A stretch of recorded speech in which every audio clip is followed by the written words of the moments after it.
La mécanicienne fixa le tracteur abandonné au milieu des broussailles, quand le millionnaire ricana et lança « C'est de la ferraille, ne perdez pas votre temps ».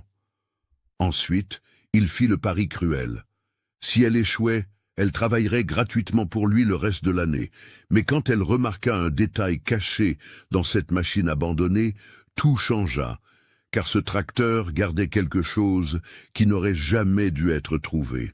Mon ami, abonnez-vous à la chaîne pour ne pas manquer cette histoire et dites-nous en commentaire de quelle ville de France vous nous suivez.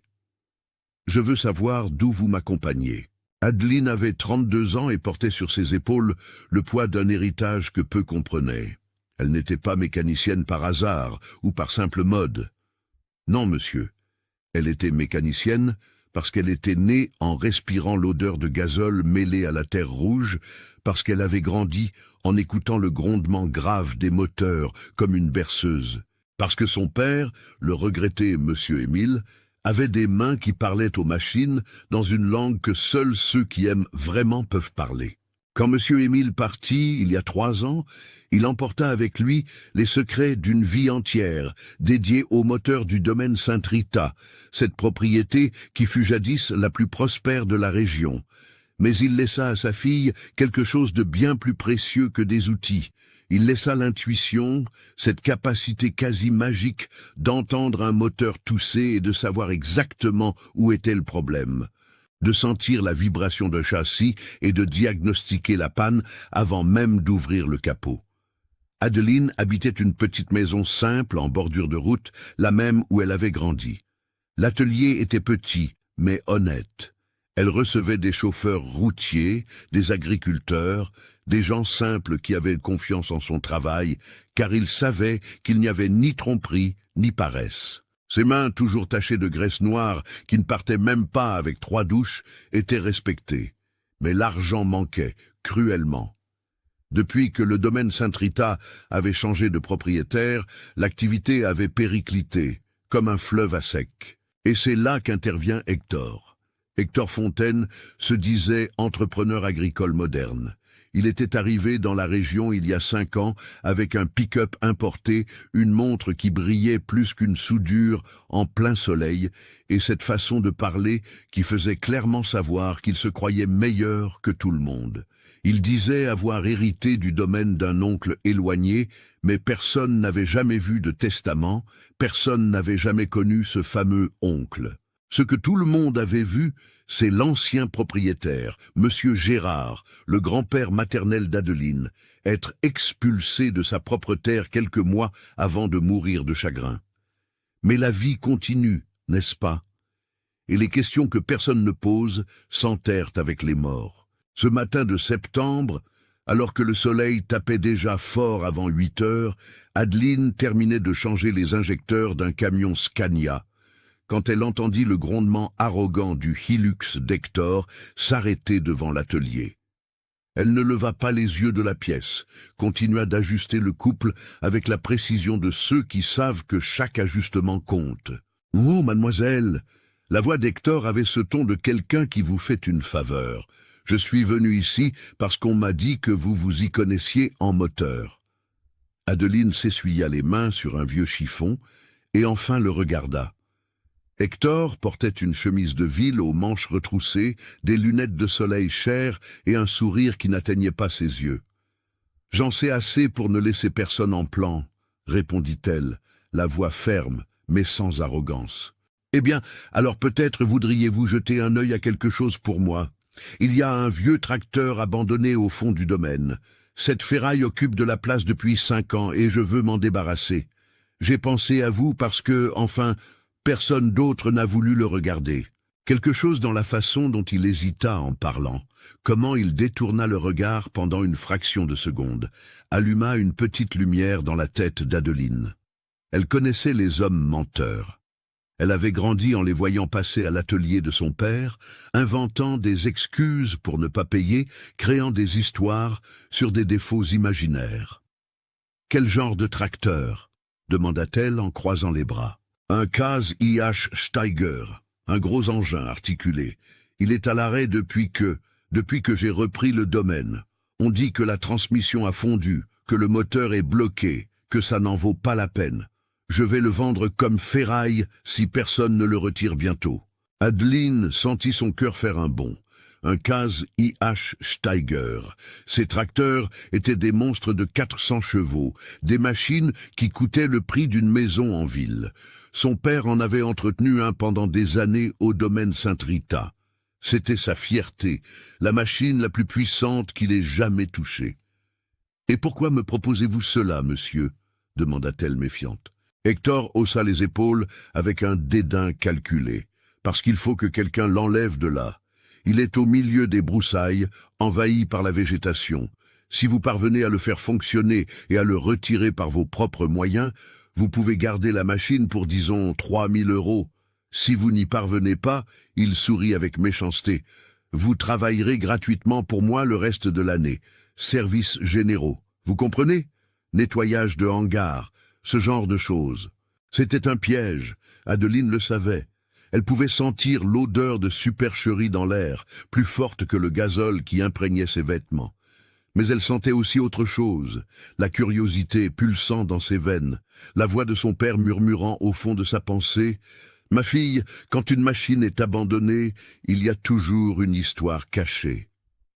Donnez-moi jusqu'à demain, midi, 24 heures. » Elle s'entendit parler avant même de réfléchir correctement.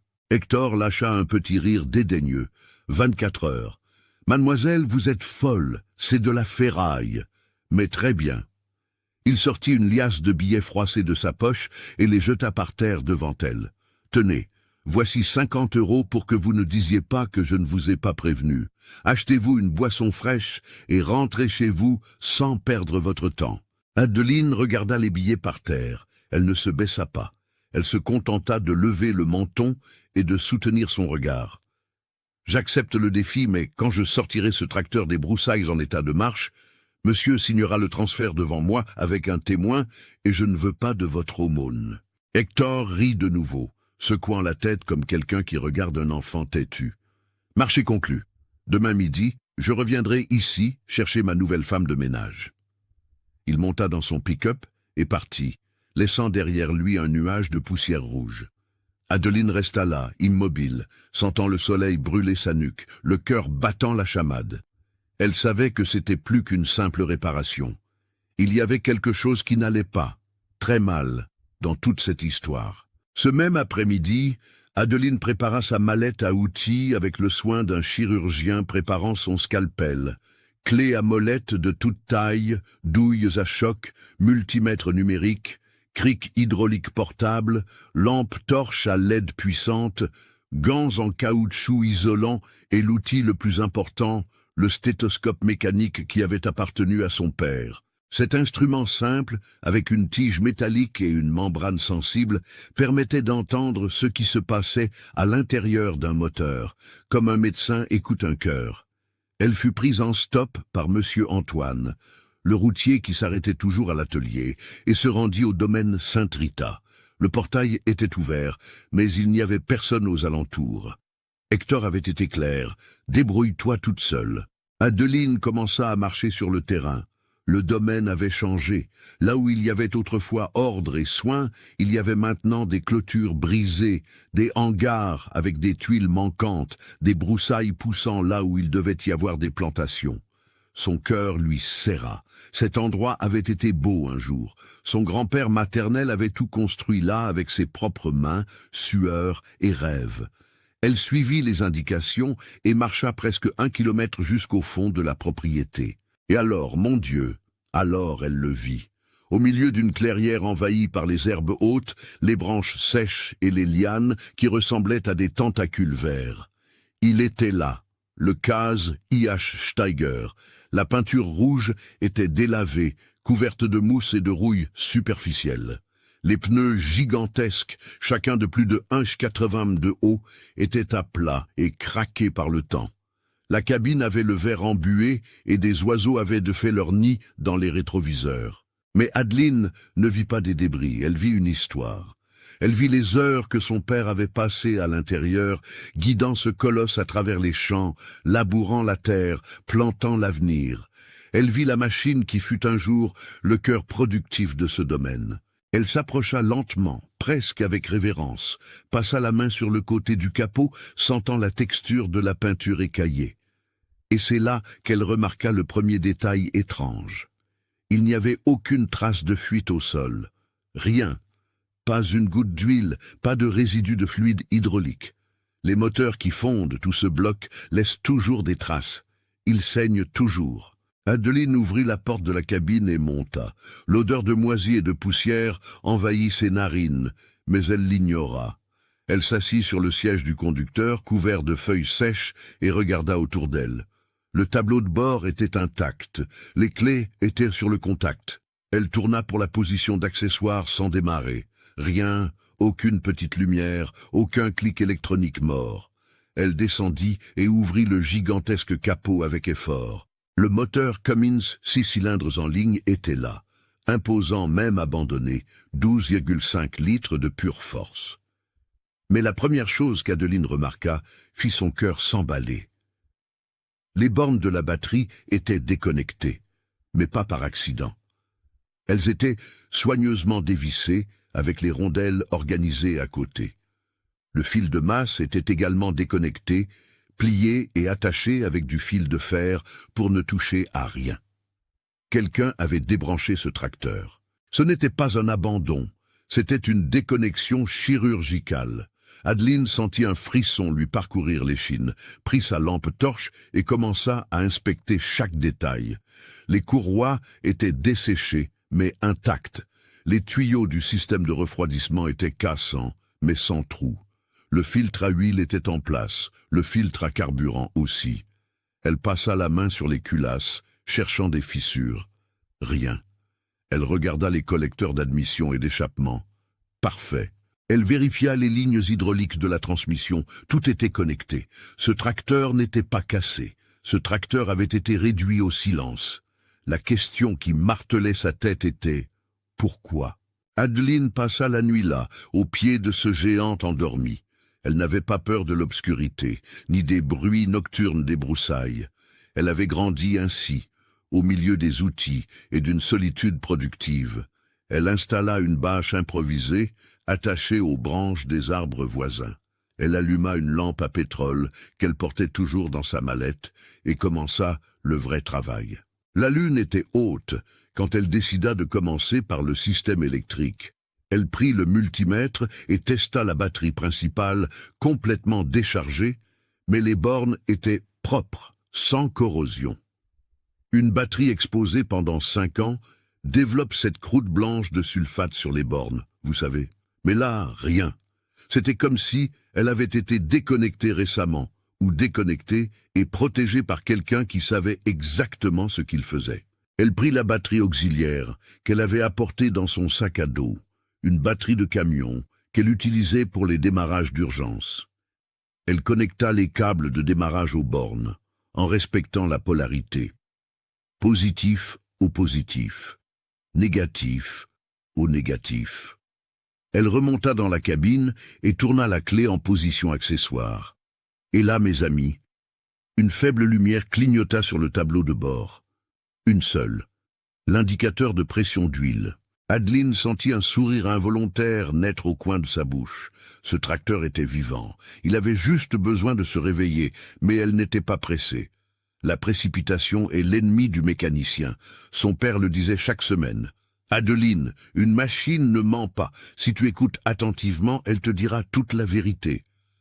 Et Adeline allait écouter chaque mot que ce Steiger avait à dire. Elle redescendit et retourna au moteur. Elle prit le stéthoscope mécanique, cet outil qui semblait simple, mais qui, entre de bonnes mains, était plus précis qu'un ordinateur de bord. Elle posa la pointe métallique sur le bloc moteur, près du premier cylindre. Elle frappa légèrement avec une clé à molette sur la culasse. Le son résonna, clair, métallique, sans le bruit étouffé qui indique une fissure ou une cassure interne. Elle fit de même sur les 6 cylindres. Tous répondirent avec la même sonorité claire. Le bloc était intact.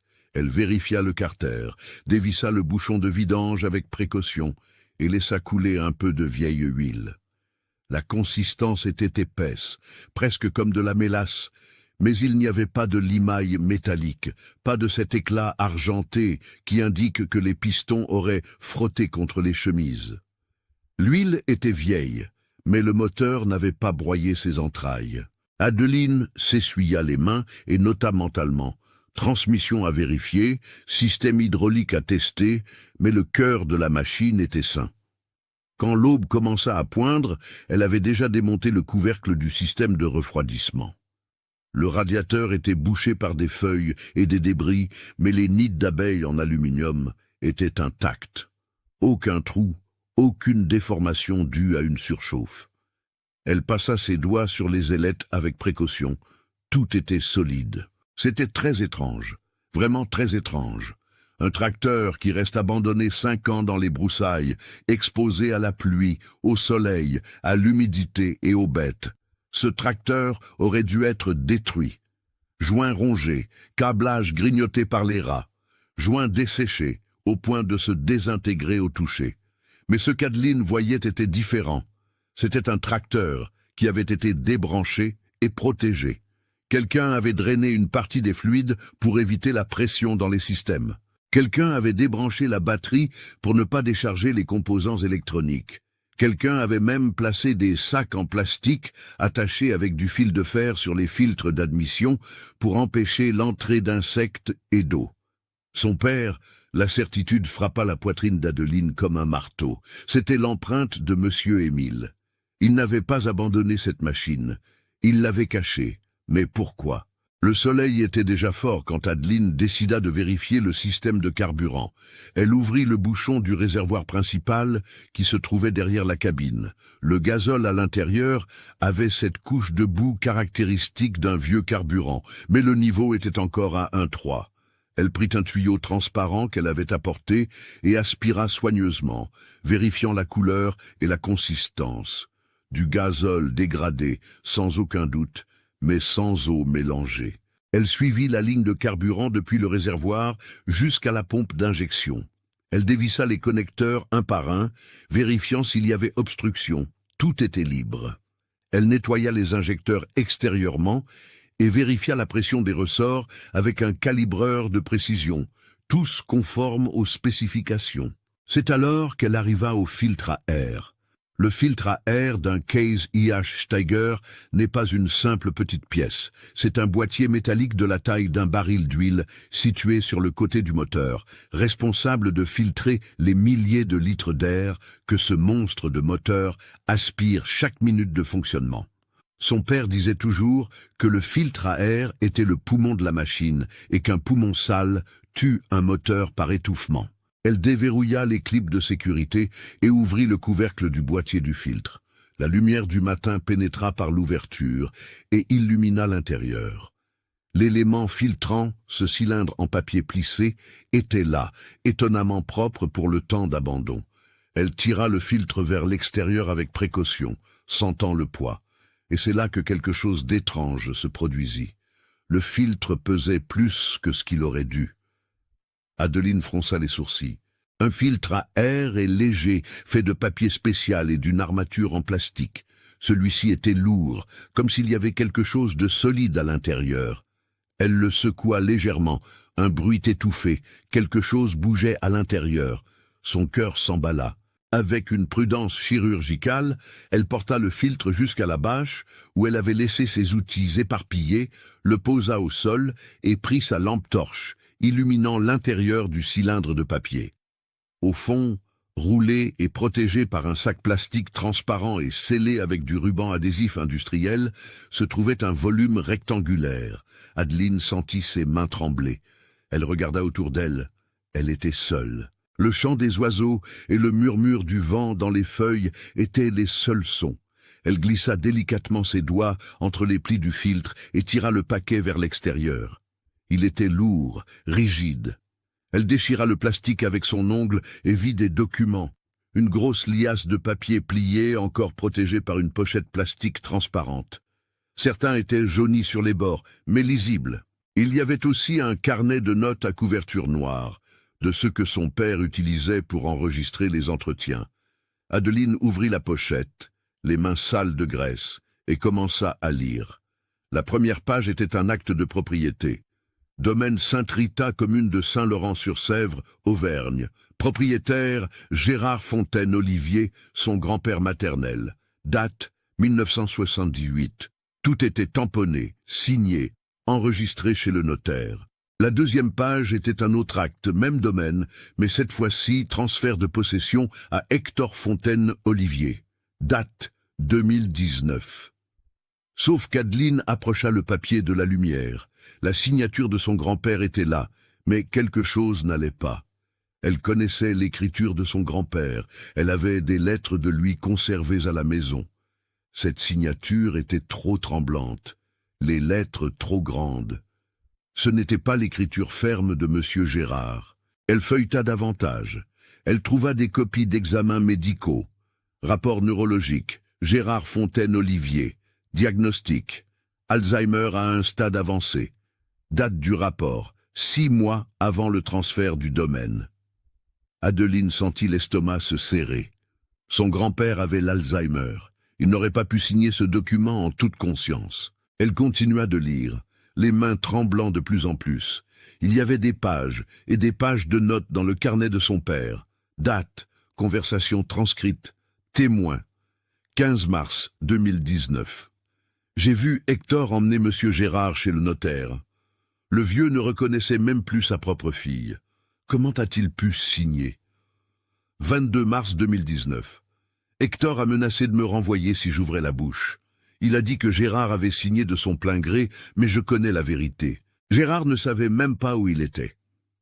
10 avril 2019. J'ai gardé tous les documents au seul endroit où Hector ne cherchera jamais. Si quelque chose m'arrive, Adeline saura où trouver. Elle connaît ce tracteur comme moi. Dernier enregistrement. 3 mai 2019. Hector m'a ordonné de conduire le Steiger au fond du pâturage et de l'y laisser. Il a dit que c'était pour le mettre au rebut. J'ai tout débranché, protégé, caché la vérité dans le filtre à air. Un jour, ma fille le trouvera. Des larmes commencèrent à couler sur le visage d'Adeline, traçant des sillons dans la saleté et la graisse. Son père avait su, avait tout témoigné et avait été menacé. Le désespoir de ces dernières années, le silence autour du domaine, les nuits où il restait éveillé, fixant le vide. Tout faisait sens.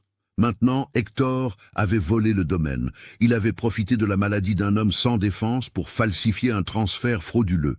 Et Monsieur Émile, l'humble mécanicien qui ne voulait vivre qu'honnêtement, était devenu le témoin silencieux d'un crime. Adeline regarda le tracteur. Maintenant, elle comprenait tout. Hector ne voulait pas que cette machine fonctionne parce qu'elle était aussi une témoin. C'était la dernière preuve physique que le domaine avait été prospère sous la direction de Monsieur Gérard, qu'il y avait eu investissement et soin.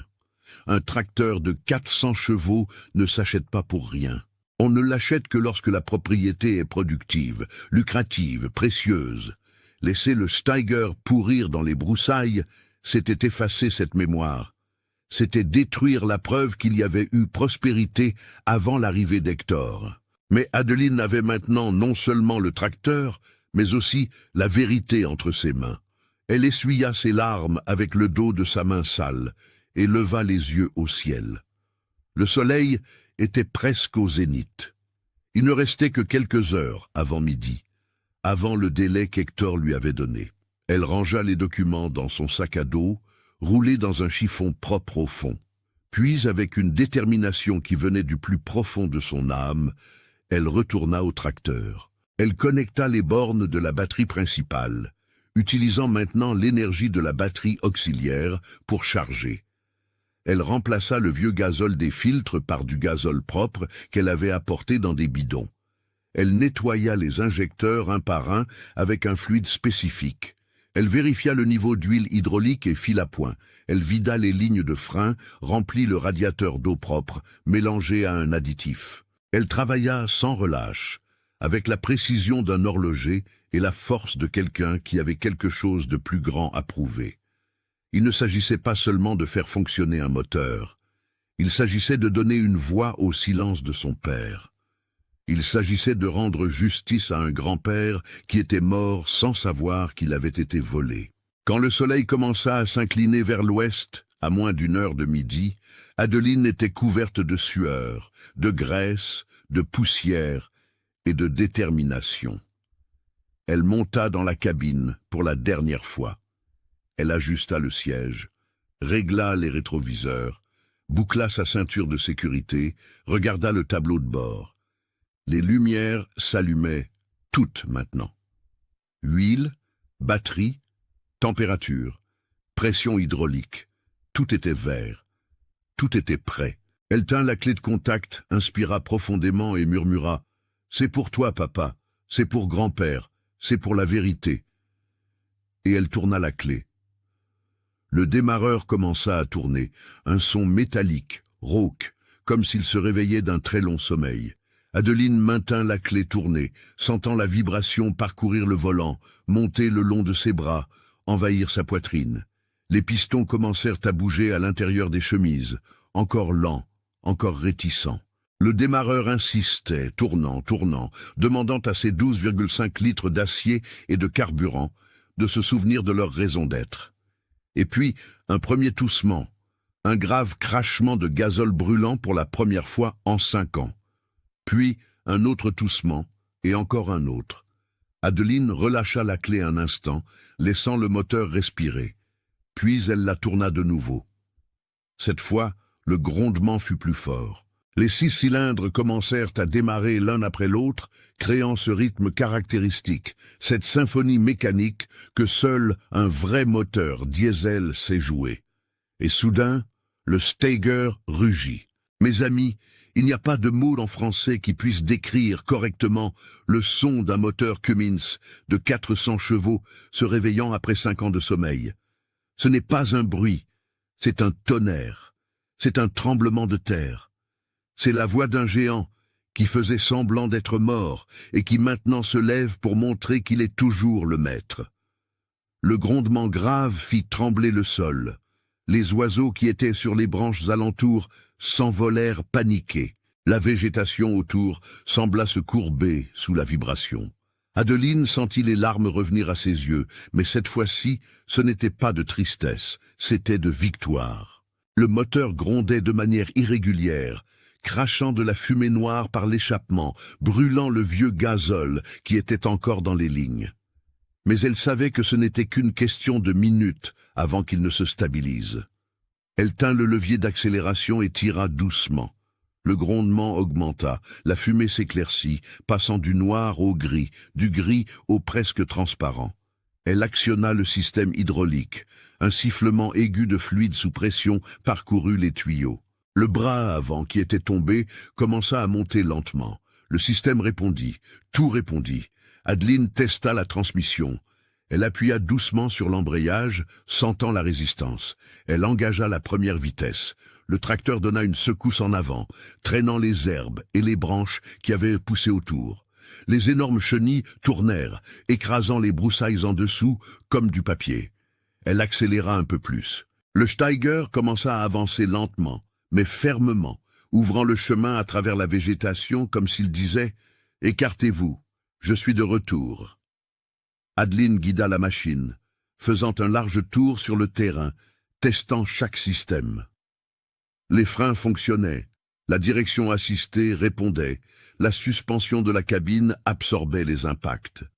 Ce tracteur n'était pas cassé, il ne l'avait jamais été. Il attendait simplement. Elle regarda la montre de son père qu'elle portait toujours au bras. 11h40, le midi. 20 minutes avant qu'Hector ne revienne, pensant la trouver vaincue, humiliée, prête à s'agenouiller et à accepter de travailler gratuitement. Un lent sourire se forma sur le visage sale d'Adeline. Elle accéléra le moteur, faisant résonner le grondement dans tout le domaine. Si Hector était quelque part par là, il le savait déjà. Le géant s'était réveillé. Elle conduisit le Steiger à travers les broussailles, ouvrant une piste, faisant travailler la machine. Le tracteur répondait à chaque commande, comme s'il était sorti de la concession la semaine précédente. La transmission s'engageait sans accroc. Les pistons montaient et descendaient en parfaite synchronisation. Le turbo sifflait quand elle exigeait de la puissance. Son père avait fait un travail parfait. Il avait préservé cette machine, non seulement avec soin, mais avec amour. Chaque vis, chaque joint, chaque étanchéité était à sa place, et il avait eu confiance que sa fille comprendrait le message, qu'elle trouverait la vérité cachée à l'endroit où seul celui qui connaissait vraiment ce tracteur irait chercher. Quand Adeline sortit des broussailles avec le Steiger et entra dans la zone ouverte du domaine, elle vit le Hilux d'Hector arrêté près du hangar principal. Il était dehors, les bras croisés, conversant avec deux sbires qu'Adeline reconnut, Valère et Julien, les gardes qu'il avait engagés lorsqu'il avait repris la propriété. Le grondement du tracteur fit tourner leurs trois têtes en même temps. L'expression sur le visage d'Hector fut « Ah, mes amis !» quelque chose qui valait chaque goutte de sueur, chaque heure de travail. C'était de l'incrédulité mêlée de colère, mêlée de peur. Il devint pâle, comme s'il avait vu un fantôme fait de fer et de gazole. Adeline guida lentement le Steiger jusqu'à s'arrêter à environ 50 mètres d'eux. Elle laissa le moteur au ralenti, ce grondement grave qui fait vibrer l'air. Elle coupa le contact, saisit son sac à dos avec les documents serrés contre son corps et descendit de la cabine. Hector commença à marcher vers elle, les pas rapides, nerveux. Les sbires le suivirent. « Quoi? Comment vous ?» Il bégaya.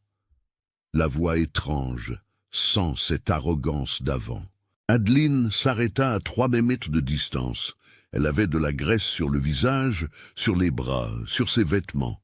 Ses cheveux étaient attachés en une queue de cheval défaite, mais elle était debout, droite, ferme, les yeux fixés sur lui. « Le tracteur fonctionne. J'ai rempli ma part du contrat. » Hector eut un rire nerveux, sans humour. « Vous avez eu de la chance, mais cela ne change rien. C'est toujours ma propriété, et vous n'avez aucun moyen d'emporter cela d'ici sans... » « Sans quoi ?» Adeline coupa, la voix calme, mais plus acérée. « Sans documentation, je l'ai. Sans transport, je le conduis à mon atelier dès aujourd'hui. Ou peut-être... » Elle inclina légèrement la tête. « Monsieur ne veut plus que ce tracteur parte d'ici. » Quelque chose changea dans le regard d'Hector. Une tension qui n'était pas là avant. Valère et Julien échangèrent des regards sans bien comprendre ce qui se passait. « Vous ne savez rien, mademoiselle. Prenez vos 3 000 € et disparaissez d'ici avant que... » « Avant quoi ?» Adeline fit un pas en avant. « Avant que je ne découvre pourquoi ce tracteur a été laissé dans les broussailles, justement après que mon grand-père vous ait transféré le domaine. Avant que je ne demande pourquoi mon père a tout noté dans un carnet. Avant que je ne montre des documents qui prouvent que Gérard Fontaine avait l'Alzheimer avancé quand il a signé l'acte. » Le silence qui tomba fut plus lourd que le Steiger lui-même. Hector resta paralysé. Valère et Julien se regardèrent de nouveau, cette fois avec une expression différente. Confusion, doute. « Vous mentez ?» dit Hector, mais sa voix sortit tremblante. Adeline retira son sac à dos de ses épaules et l'ouvrit. Elle en sortit la pochette plastique avec les documents. Elle la brandit pour que tous la voient. « Mon père a tout gardé. Chaque papier, chaque rapport médical, chaque note des fois où monsieur l'a menacé pour qu'il se taise. Il l'a caché ici, dans ce domaine, au seul endroit où monsieur ne chercherait jamais, à l'intérieur du moteur du tracteur que monsieur a ordonné d'abandonner. » Hector fit un pas en avant, la main tendue. « Donnez-moi ça. »« Non. » Adeline recula, serrant son sac à dos. « Je ne le donnerai pas parce que ce n'est pas seulement une question de papier. C'est une question de mon grand-père, qui est mort sans comprendre qu'il avait été volé. C'est une question de mon père, qui a vécu les dernières années de sa vie dans la peur d'être renvoyé pour avoir dit la vérité. C'est une question de ce domaine qui a été construit avec une sueur honnête et qui a été pris par le mensonge et des faux papiers. » Valère, le plus âgé des deux gardes, un homme d'une 50aine d'années aux cheveux gris, fronça les sourcils. « Hector, est-ce vrai? Le vieux Gérard n'était pas malade quand vous avez repris ici? »« Taisez-vous, Valère !» Hector cria, se tournant vers lui avec colère. « Vous ne comprenez rien !» Mais Julien avait aussi l'air dubitatif maintenant. « Patron, si elle a des preuves que monsieur Gérard ne pouvait pas signer... » Je vous ai dit de vous taire !» Hector cria de nouveau, le visage rouge. Puis il se tourna vers Adeline, pointant le doigt. « Vous allez me donner ces papiers ou vous allez le regretter. J'ai des avocats, j'ai des contacts, j'ai des gens qui peuvent faire... » « Faire quoi ?» Adeline l'interrompit, la voix ferme. « Me menacer ? Comme vous avez menacé mon père. Il a passé les dernières années de sa vie dans la peur, Hector. Peur de perdre son emploi, peur de ne pas pouvoir subvenir aux besoins de sa famille, peur que personne ne le croie contre un homme riche comme vous. » Elle fit un pas en avant. Et cette fois, ce fut Hector qui recula. « Mais vous savez ce que mon père n'avait pas peur de faire ? La bonne chose. Il a gardé ses preuves, sachant qu'un jour, elles verraient le jour. Et il a eu confiance en moi parce qu'il savait que je comprendrais le message, que je trouverais la vérité là où il l'a laissée. » Adeline se retourna et désigna le Steiger, qui continuait au ralenti, le grondement grave remplissant le silence. Ce tracteur là-bas est la preuve vivante que ce domaine était prospère. Une machine de 400 chevaux, entre 500 000 et 1 million d'euros neuve. Qui achète ça? Qui investit ça? Un agriculteur ruiné? Non. Un homme qui avait des terres productives, qui avait un avenir, qui avait de la dignité. Elle le regarda de nouveau. « Hector, mon grand-père a construit tout cela et vous l'avez volé, mais maintenant l'histoire va être racontée comme il faut. » Hector tremblait, non de colère, mais de quelque chose qui ressemblait au désespoir. Il regarda autour de lui comme s'il cherchait une issue, une solution. Puis il regarda de nouveau Adeline. « Combien voulez-vous » La voix sortit basse, presque un murmure. « Pour oublier ça, pour faire disparaître ces papiers, 10 000, 20 000, je paie maintenant. » Adeline sentit une vague de nausée. Ce n'était pas de la colère, c'était de la déception. Déception de voir que même confronté, même démasqué, Hector pensait toujours que tout pouvait être résolu avec de l'argent. « Non, dit-elle simplement.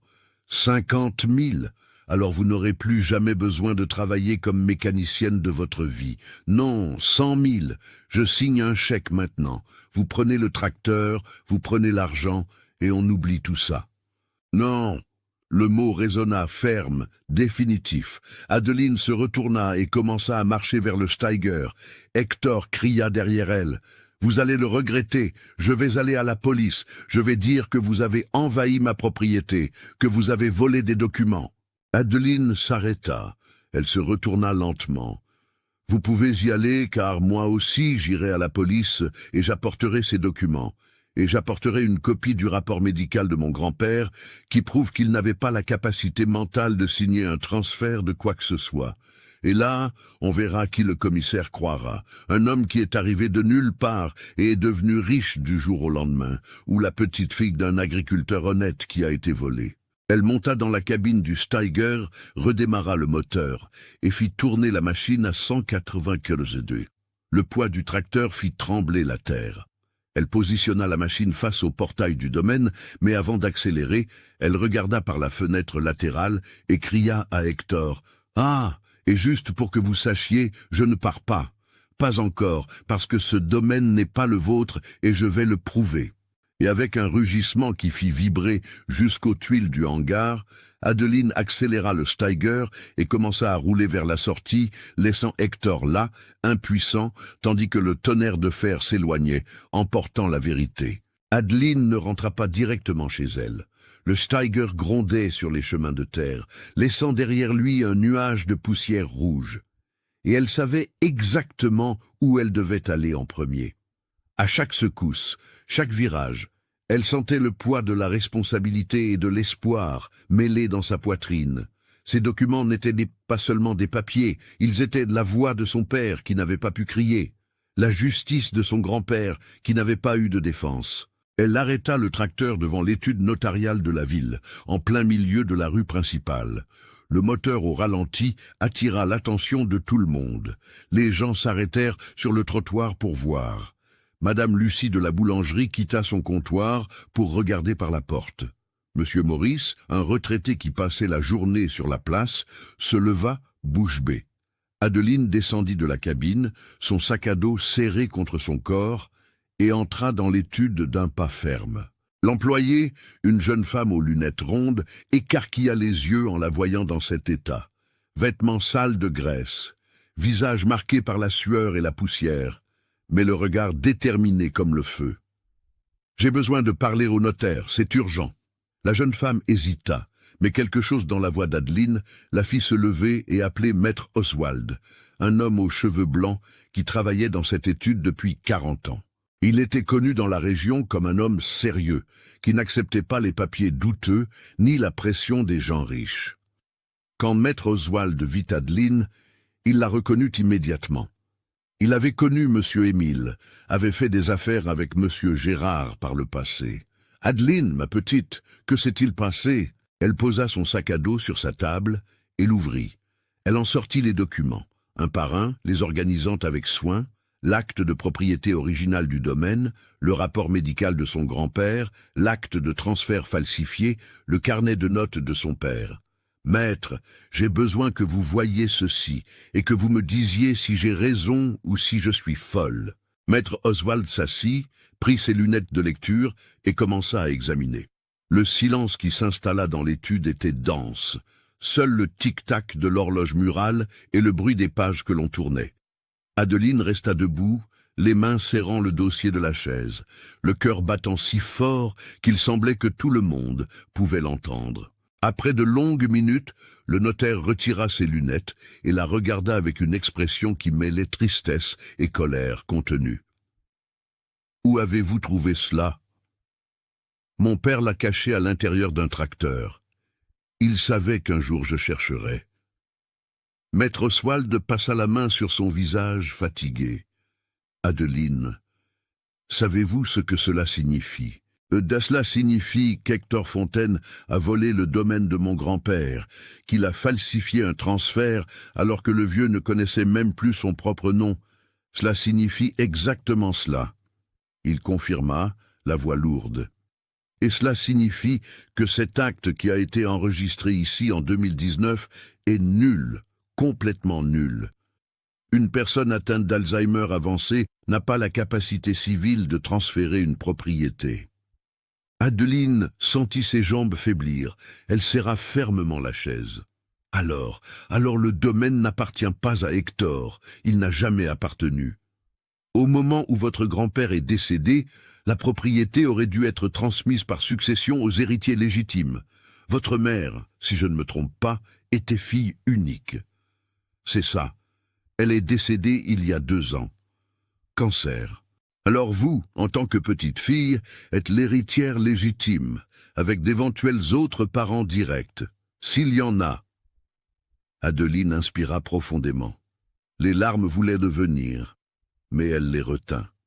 Ce n'était pas encore le moment de pleurer.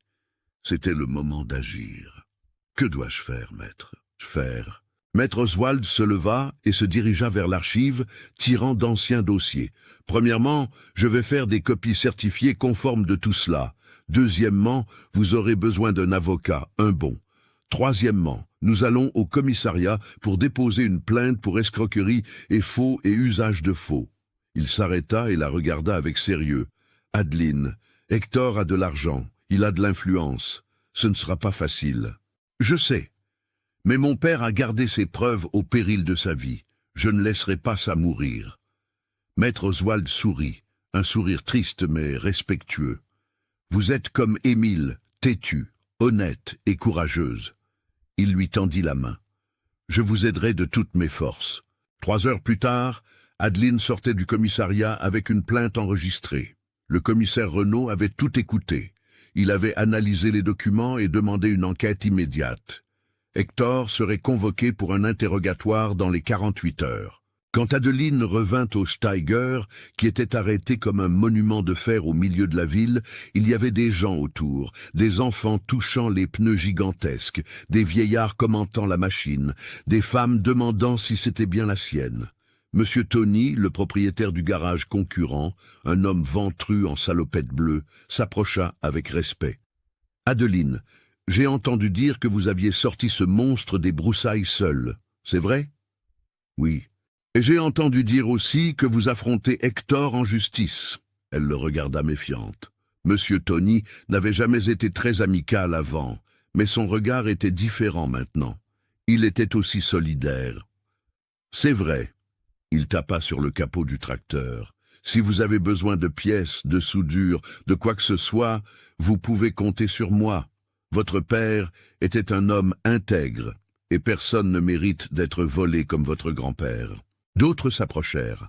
Madame Marlène de la Quincaillerie, Monsieur Pierre le routier retraité, Henri, qui avait une petite exploitation, un par un, offrant leur aide, racontant des histoires sur la justice de Monsieur Gérard, sur la façon dont le domaine Saint-Rita donnait du travail à la moitié de la ville auparavant. Adeline réalisa quelque chose qu'elle n'attendait pas. Elle n'était pas seule.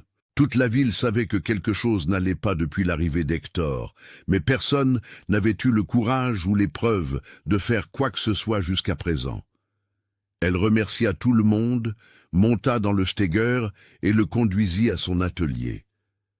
Elle gara le géant juste devant, occupant tout le trottoir. Elle voulait que tout le monde voie. Elle voulait qu'Hector sache qu'elle n'allait pas se cacher. Cette nuit-là, Adeline nettoya le tracteur avec tendresse, passa le chiffon sur chaque centimètre de carrosserie, enleva la graisse accumulée, polit les vitres de la cabine. Pendant qu'elle travaillait, elle parlait doucement, comme si la machine pouvait l'entendre. « Merci d'avoir gardé les secrets, vieil ami. Merci de ne pas avoir laissé la vérité mourir. » Elle terminait quand elle vit les phares du Hilux s'approcher. Hector descendit de la voiture, mais il n'était pas seul. Il y avait un homme en costume à côté de lui, une mallette en cuir à la main. Un avocat, c'est sûr. Adeline lâcha le chiffon et se tint debout, les bras croisés. Hector avait une expression différente. Ce n'était plus de l'arrogance, c'était un désespoir contrôlé. L'avocat s'avança.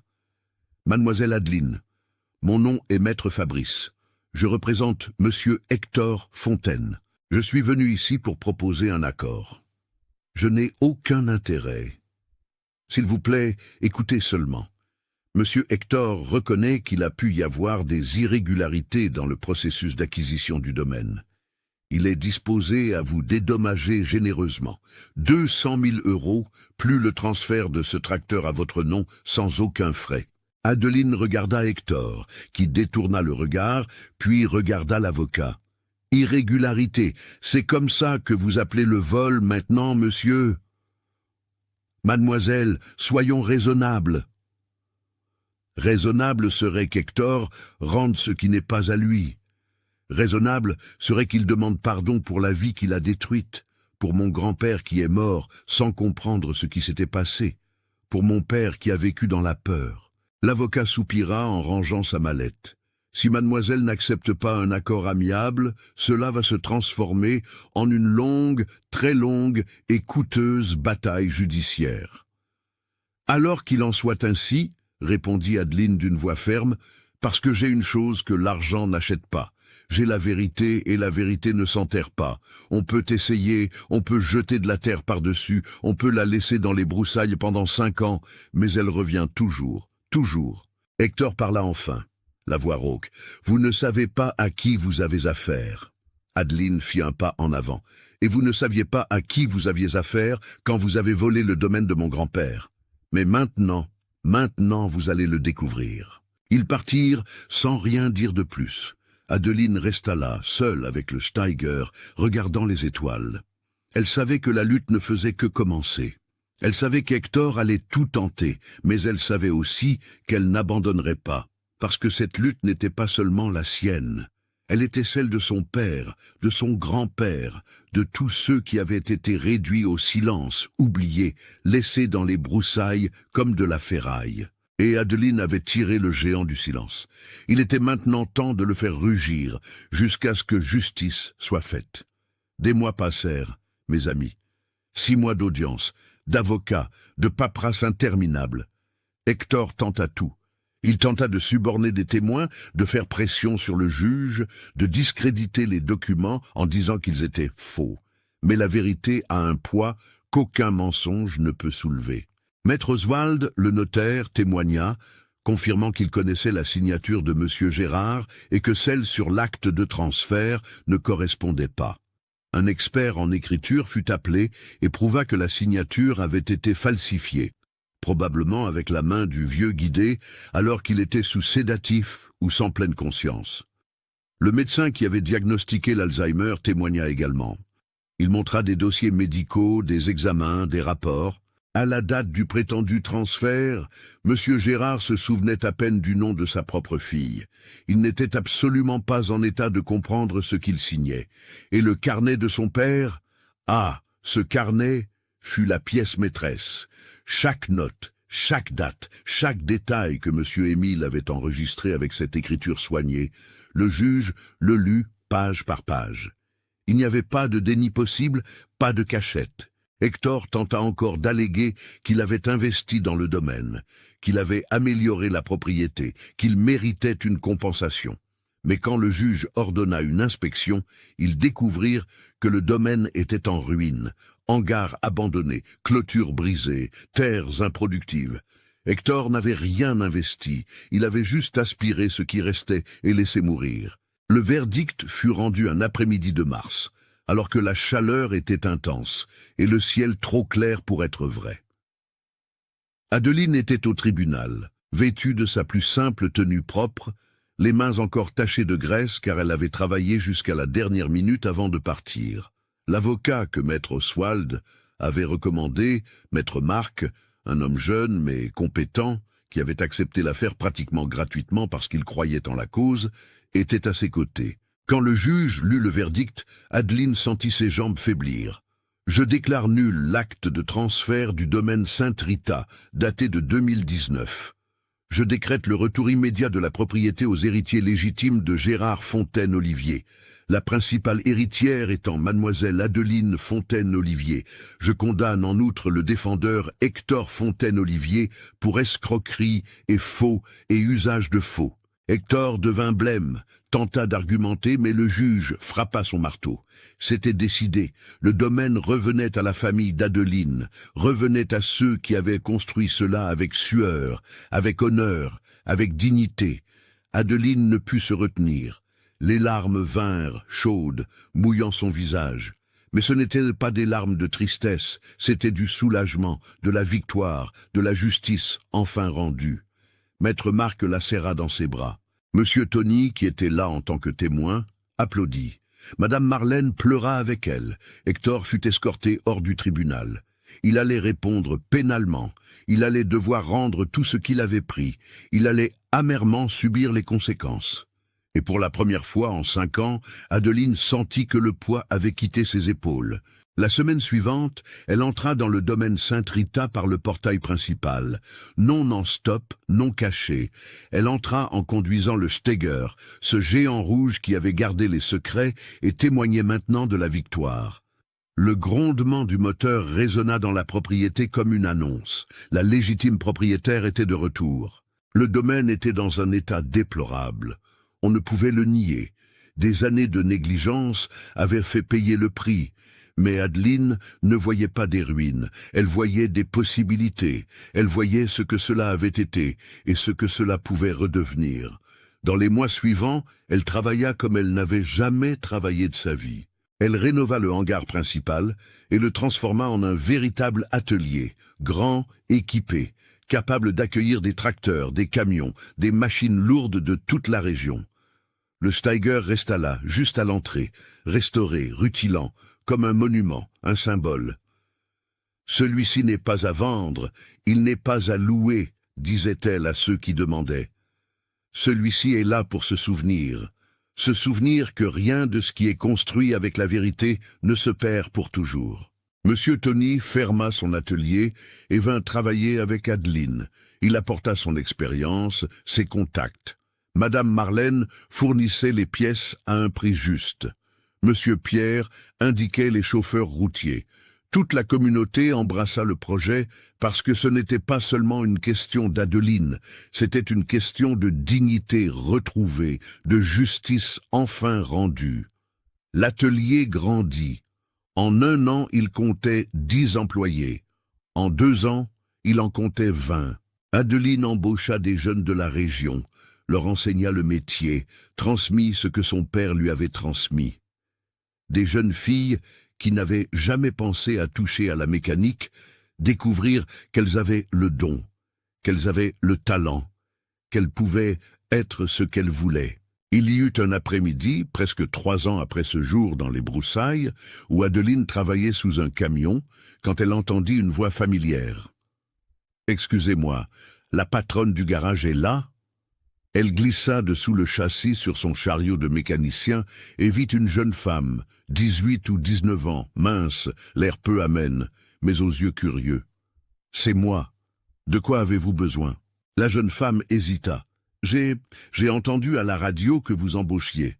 Je voulais savoir s'il y avait encore une place. » Adeline se leva en s'essuyant les mains. « Oui, vous vous y connaissez en mécanique ?»« Non, mais j'apprends vite, et je n'ai pas peur de la graisse. » Adeline sourit à ce petit visage nerveux.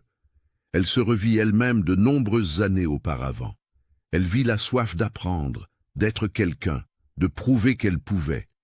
« Comment vous appelez-vous ?»« Julie. »« Julie, vous êtes prête à commencer demain matin, 6 heures. » Les yeux de la jeune femme brillèrent. « Prête? Alors, bienvenue. Ici, on n'apprend pas seulement à réparer un moteur. On apprend à ne pas abandonner, à ne pas baisser la tête, à ne laisser personne vous dire que vous n'êtes pas capable. » Et c'est ainsi que tout commença à prendre sens. La lutte n'avait pas été seulement pour récupérer la terre, elle avait été pour planter un avenir pour Adeline, pour la communauté, pour toutes les Julie qui arriveraient après. Un dimanche après-midi, alors que l'atelier était fermé et que le domaine était silencieux, Adeline monta sur le Steiger, démarra le moteur juste pour entendre le grondement, posa la main sur le volant et ferma les yeux. « Papa, grand-père, nous avons réussi. La terre est revenue, la vérité a gagné, et je promets de prendre soin de tout cela, comme vous en avez pris soin. Je promets d'honorer vos noms. » Le vent souffla doucement, portant l'odeur de la terre mouillée, et Adeline eut la certitude à ce moment-là qu'ils étaient là, fiers, en paix. Elle coupa le moteur et descendit. Elle regarda autour d'elle, l'atelier plein de vie, les hangars récupérés, la plantation qui recommençait à pousser. Ce n'était pas seulement un domaine, c'était un héritage sauvé. C'était la justice rendue, sous forme de terre rouge et de graisse noire. Et le Steiger, ce géant qui avait été laissé dans les broussailles comme une décharge, maintenant rutilant au soleil, était la preuve vivante que rien de véritablement précieux ne peut être enterré pour toujours. Parce que la vérité, mes chers amis, est comme un moteur bien entretenu. Il peut rester à l'arrêt un certain temps, il peut être réduit au silence, il peut être oublié. Mais quand vous reconnectez les bons fils, quand vous nettoyez les pièces avec tendresse, quand vous croyez qu'il y a encore de la vie à l'intérieur, il rugit de nouveau. Et son rugissement résonne plus fort que n'importe quel mensonge.